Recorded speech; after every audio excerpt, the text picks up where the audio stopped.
അങ്ങനെ നമ്മുടെ ഗബ്രിയുടെ ഹോർമോണുകൾ ഉണർന്നു എന്നാണ് എനിക്ക് മനസ്സിലാകുന്നത്.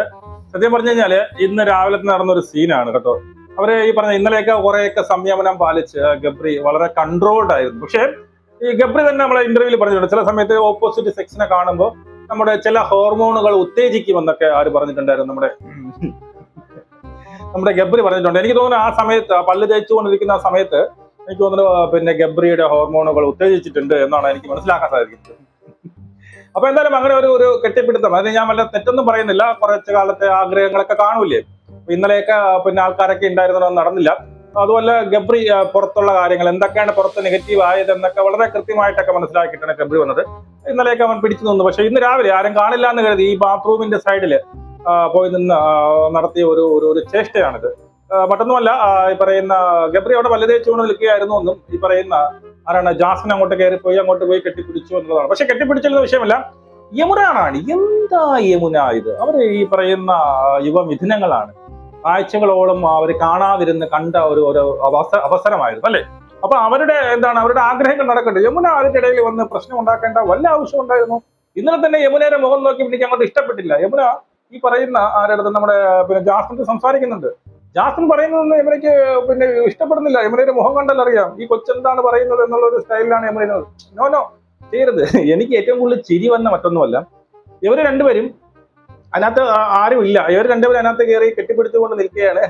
ആ സമയത്ത് യമുന വന്ന് ഈ ജാസ്മിന്റെ പെരട്ടത്ത് അല്ലെങ്കിൽ ചന്തിക്കിട്ട് ടപേന ഒരു അടി കൊടുക്കുന്നുണ്ട്. അടി കൊടുത്തിട്ടും പോലും ജാസ്മിൻ അറിയുന്നില്ല എന്നുള്ളതാണ്. മനസ്സിലായി? ഇവര് രണ്ടുപേരും മറ്റേതോ ലോകത്താണ് അവര്. ഇത് പിന്നെ ഈ ബിഗ് ബോസ് വീടാണോ എന്നൊന്നും അവർ ആ ഒരു നിമിഷത്തേക്ക് അവർ മറന്നുപോയതായിട്ട് എനിക്ക് തോന്നുന്നുണ്ട്. അപ്പോ ചന്തിയിൽ വന്ന് അടി കൊടുത്തിട്ട് പോലും അവരറിയുന്നില്ല. പിന്നെ യമുന വിളിക്കുന്നുണ്ട്, ഗബ്രി എന്ന് വിളിക്കുന്നുണ്ട്. വിളിച്ചതിന് ശേഷം നിങ്ങളുടെ അവരുടെ മുഖംഭാവം ശ്രദ്ധിച്ചു നോക്കി കഴിഞ്ഞാൽ പെട്ടെന്ന് ഉണർന്ന് എന്ത് പറ്റി എന്നുള്ള രീതിയിൽ, അതായത് അതായത് ഈ പറയുന്ന യമുനയുടെ അടുത്ത് ഒരു വാക്ക് പോലും മിണ്ടാതെ ഗബ്രിയുടെ മുഖം നിങ്ങൾ ശ്രദ്ധിച്ച് സൂം ചെയ്താൽ അറിയാം, ഗബ്രിയുടെ മുഖത്തൊരു ഞെട്ടലുണ്ട്. ജാസ്മിൻ ഈ പറയുന്ന യമുനയുടെ മുഖത്ത് പോലും നോക്കാതെ തിരിഞ്ഞു നടക്കുന്ന സീനാണ്. ഹോർമോണുകൾ നമുക്കിതൊക്കെ കണ്ടന്റ്, നമ്മൾ ഇതൊക്കെ പറയുക തന്നെ ചെയ്യും. ഇതൊക്കെ നിങ്ങൾ പറയും ഡീഗ്രേഡ് അവൾ ചെയ്തിട്ടില്ല ഞാനിപ്പോ പറഞ്ഞത്, ഇല്ലെങ്കിൽ ഞാൻ ഈ വീഡിയോ ഇടുമായിരുന്നു? ഒരിക്കലും ഇല്ല. അങ്ങനെ ഒരു വീഡിയോ ഇട്ട് കണ്ടു, എനിക്ക് അങ്ങനെ തോന്നി, ആ ഫീൽ തോന്നിയോണ്ട് പറഞ്ഞു. ഇനിയിപ്പം ജാഫർക്കാർക്ക് എത്ര ബ്ലോക്ക് വന്നു എന്ന് അറിയത്തില്ല. ഇനി പുതിയ കേസ് വല്ലതും ഉണ്ടെങ്കിൽ ജാഫർക്കാർ കൊണ്ടു കൊടുക്കും. ഇതൊക്കെ നമ്മുടെ റിവ്യൂസിന്റെ ഭാഗമാണ്. ഇതൊക്കെ പറയുമ്പോൾ റിവ്യൂ ഇടുക തന്നെ ചെയ്യും. മനസ്സിലായോ? പറയാത്ത കാര്യങ്ങളോ ചെയ്യാത്ത കാര്യങ്ങളോ നമ്മൾ പറയാറില്ല. അവിടെ നടന്ന കാര്യങ്ങൾ എന്റെ അഭിപ്രായമാണ് ഞാൻ പറയുന്നത്. മനസ്സിലായോ? അല്ലാതെ വേറെ വെളിയിൽ നിന്നുള്ള ഒരു സംഭവം ഞാൻ പറയുന്നില്ല. അപ്പോ ഇതാണ് സംഭവം. പിന്നെ അങ്ങനെ അവർ തമ്മിൽ പിരിഞ്ഞു പോയിട്ടുണ്ട്. എന്തായാലും യമുന റാണിയോട് എനിക്ക് വളരെ വളരെ പിന്നെ തീരാത്ത പിന്നെ ദേഷ്യമുണ്ട്. എന്തായാലും യമുന തിരിച്ചു വരുമ്പോൾ യമുന എനിക്ക് പേഴ്സണലായിട്ട് വിളി സംസാരിക്കണം. അത് ചെയ്ത് തെറ്റായിപ്പോയി, സത്യം പറയാൻ തെറ്റായിപ്പോയി. അവർ എത്ര ആഴ്ചകൾ കൊണ്ട് അവരിങ്ങനെ കാത്തു കെട്ടി കിടക്കുകയാണ്. ഈ വന്നപ്പോൾ അവരുടെ സങ്കടങ്ങൾ തീർക്കാൻ ഒരു 2 നിമിഷമെങ്കിലും മാറിക്കൂടെ? എന്തിനാ അടിക്കാൻ പോയത്? അവരുടെ പേരട്ടത്ത് അവിടെ ചന്തിക്കിട്ട് അടിക്കാൻ പോയതിനാണ്. ചന്തിക്കിട്ട് അടിച്ചിട്ട് അവിടെ തിരിഞ്ഞു നോക്കിയോ? ഇല്ലല്ലോ. അവരവിടെ ലയിച്ചിരിക്കുക, അവർ മറ്റൊരു ലോകത്തായിരുന്നു, അവർ അവരുടേതായ ലോകത്തായിരുന്നു. നിങ്ങൾ ചെന്ന് എന്തിനാ അവിടെ ചെന്ന് പ്രശ്നങ്ങൾ ഉണ്ടാക്കാൻ പോയത്? മോശമായിപ്പോയി, വളരെ മോശം. It not acceptable. ഇത് അക്സെപ്റ്റ് ചെയ്യാൻ പറ്റത്തില്ല. മനസ്സിലായോ? എന്തോ ആയിക്കോട്ടെ. അപ്പൊ ഇന്നലെ നിങ്ങൾ ശ്രദ്ധിച്ച മറ്റൊരു കാര്യം മനസ്സിലാവും. അതായത് ഇന്നലെ ഈ പറയുന്ന ഗബ്രി വന്നതിന് ശേഷം ജാസ്മിനും ജാസ്മിനാണെങ്കിൽ ഗബ്രിയെ തന്നെ നോക്കിക്കൊണ്ട് നിൽക്കുന്നുണ്ട്. എനിക്ക് എത്ര കണ്ടിട്ട് മതിയാവുന്നില്ല. ഗബ്രി സംസാരിക്കുമ്പോഴൊക്കെ അപ്പുറത്തിരുമ്പോഴും ഇപ്പുറത്തിരുമ്പോഴും ജാസ്മിന്റെ കണ്ണ് മൊത്തം എവിടെ തന്നെയാണ്? ഈ പറയുന്ന ഗബ്രിയുടെ അടുത്തേന്. പിന്നെ ഇന്നലെ ഒരു കിംവദന്തി കേട്ടു, മറ്റൊന്നുമല്ല, ജാസ്മിൻ ഇന്നലെ 2 പ്രാവശ്യം കുളിച്ചു എന്നുള്ള ഒരു ന്യൂസ് കേട്ടു. ഞാൻ കണ്ടില്ല, എനിക്ക് ഒരുപാട് പേര് മെസ്സേജ് അയച്ചു, ജാസ്മിൻ ഇന്നലെ 2 പ്രാവശ്യം കുളിച്ചു, അത് മഴയത്ത്. അൺബിലീവബിൾ. ഞാൻ ഒരിക്കലും വിശ്വസിക്കില്ല. നിങ്ങൾ ആരെങ്കിലും വിശ്വസിക്കുന്നുണ്ടോ? വിശ്വസിക്കുന്നുണ്ടെങ്കിൽ നിങ്ങൾ കണ്ടവരുണ്ടെങ്കിൽ കമന്റ് ചെയ്യൂ. എന്റെ അടുത്ത് കുറച്ച് മെസ്സേജ്, ചേട്ടാ അറിഞ്ഞോ ഇതുപോലെ 2 പ്രാവശ്യം ജാസ്മിൻ കുളിച്ചു, ഈ പിന്നീട് ഇടിവെട്ടി മഴ പെയ്യുന്ന സമയത്ത് ജാസ്മിൻ 2 പ്രാവശ്യം കുളിച്ചു. അതായത് മാസത്തിലൊരിക്കൽ കുളിക്കുന്ന ജാസ്മിൻ ഇന്നലെ നമ്മുടെ നിത്യഹരിത കാമുകൻ, എന്റെ പാർട്ട്ണർ എന്ന് പറയുന്നത്, എന്റെ ഡിപ്പെൻഡൻസി അല്ലെ, എന്റെ ഡിപ്പെൻഡന്റ് ആയ ആള് വന്നപ്പോ എന്ത് ചെയ്തു? 2 പ്രാവശ്യം, ഒന്നല്ല 2, ഓർത്തു വയ്ക്കുക, സ്വർണ്ണ ലിപികളിൽ എഴുതി വെക്കണം. ജാസ്മിൻ ഒരു ദിവസം 2 പ്രാവശ്യം കുളിച്ചു. ആർക്ക് വേണ്ടിയിട്ട്? ഗബ്രിക്ക് വേണ്ടിയിട്ട് കുളിച്ചു എന്നൊക്കെ പറയുന്നു. ശരി, ഓക്കെ, നല്ല കാര്യം. ഇതുപോലെ ഗബ്രി ഡെയിലി ഉണ്ടെങ്കിൽ ഇവിടെ 2 വട്ടം കുളിച്ച് അങ്ങനെ ഡെയിലി അതൊരു റുട്ടീനായി മാറി.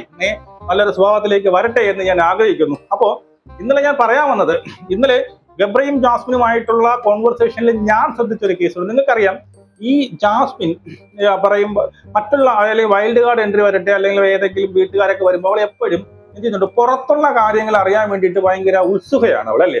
പുറത്ത് എന്തൊക്കെ നടന്നു, അവിടെ എന്ത് പറഞ്ഞു, ഇവിടെ എങ്ങനെയൊക്കെ ഏതൊക്കെ രീതിയിൽ വളച്ച് തിരിച്ചു മറിച്ചൊക്കെ അവരിൽ നിന്ന് പുറത്തുള്ള കാര്യങ്ങൾ, അതായത് എനിക്ക് എന്തെങ്കിലും നെഗറ്റീവ് ഉണ്ടോ, അതായത് അഫ്സലുമായിട്ടുള്ള പ്രശ്നങ്ങൾ എന്തെങ്കിലും നടക്കുന്നുണ്ടോ, എന്താണ് സംഭവം, ആക്ച്വൽ സംഭവം എന്ന് അറിയാൻ വേണ്ടിയിട്ട് ഭയങ്കരമായിട്ട് താല്പര്യം കാണിക്കുന്ന ഒരു ജാസ്മിനെയാണ് നമ്മൾ കണ്ടിട്ടുള്ളത്. പക്ഷേ ഇന്നലെ ഗബ്രി വന്നപ്പോൾ നിങ്ങൾ ശ്രദ്ധിച്ചെന്നറിയില്ല, അവൾ അങ്ങനെ പുറത്തുള്ള കാര്യങ്ങൾ ഗബ്രിയോട് ചോദിക്കുന്നില്ല.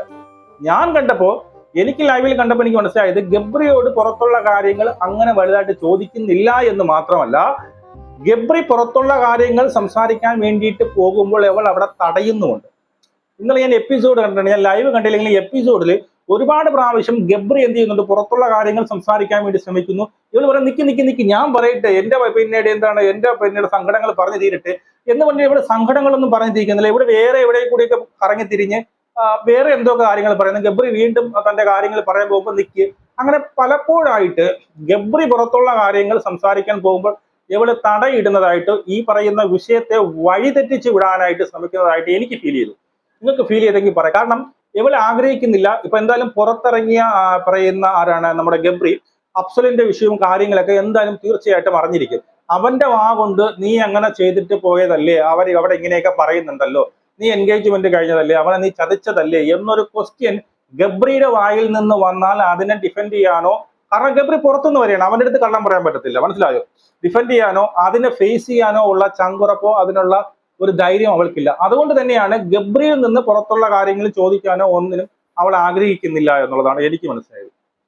അത് വേറെ പല കാര്യങ്ങളും പറയുന്നത്, പുറത്തുള്ള കാര്യങ്ങൾ ഒന്നും അറിയണ്ട എന്നുള്ള രീതിയിൽ വേറെ പല കാര്യങ്ങൾ പറഞ്ഞുകൊണ്ടിരിക്കുന്നത്. അവൻ എപ്പോഴെങ്കിലും അത് പറഞ്ഞു പോയാലോ, ഈ പറയുന്ന പിന്നീട് അഫ്സലിന്റെ കേസോ ഇതിന്റെ മുന്നത്തെ റിലേഷനോ അല്ല മുന്നേ ഉള്ള റിലേഷനെ കുറിച്ചൊക്കെ സംസാരിച്ചു കഴിഞ്ഞാൽ എന്റെ കിളി പോകും, എനിക്ക് മറുപടി ഇല്ലാതെ ആകും എന്നുള്ള ഭയം അത് മുമ്പേ ഉണ്ട് ജാസ്മിൻ.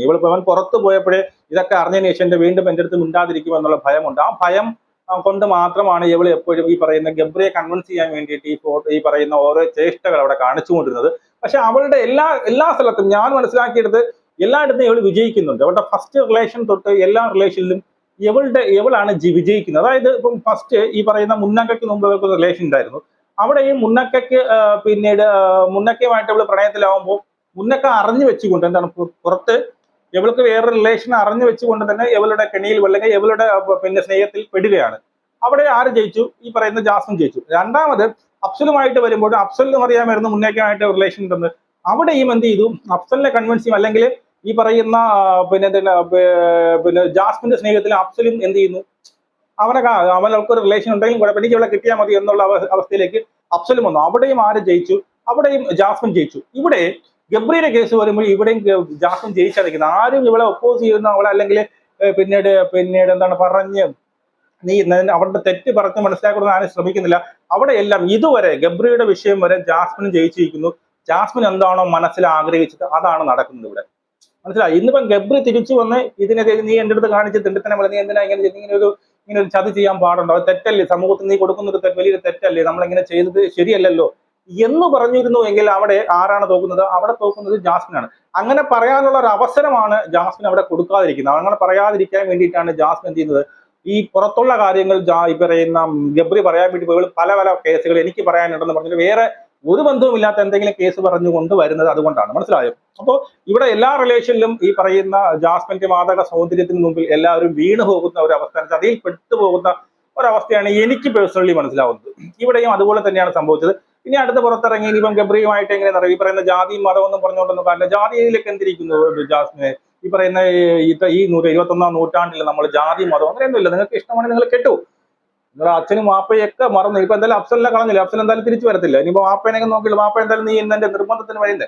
വാപ്പയുടെ അടുത്ത് കുറച്ച് സ്നേഹമോ അല്ലെങ്കിൽ കുറച്ച് പേടിയൊക്കെ ഉണ്ടായിരുന്നെങ്കിൽ വാപ്പ പറഞ്ഞ് നീ കേൾക്കുമായിരുന്നു. അപ്പൊ അതൊന്നും കേൾക്കാതെ ഒരു 2 ആഴ്ചയോ 1 മാസം കൊണ്ടുള്ള പരിചയത്തിന് പുറത്തിന്റെ പുറത്ത് അവന്റെ ഇതിൽ വേണ്ടി നിൽക്കുന്നെങ്കിൽ നീ വാപ്പ പറഞ്ഞാലും കേൾക്കത്തില്ല.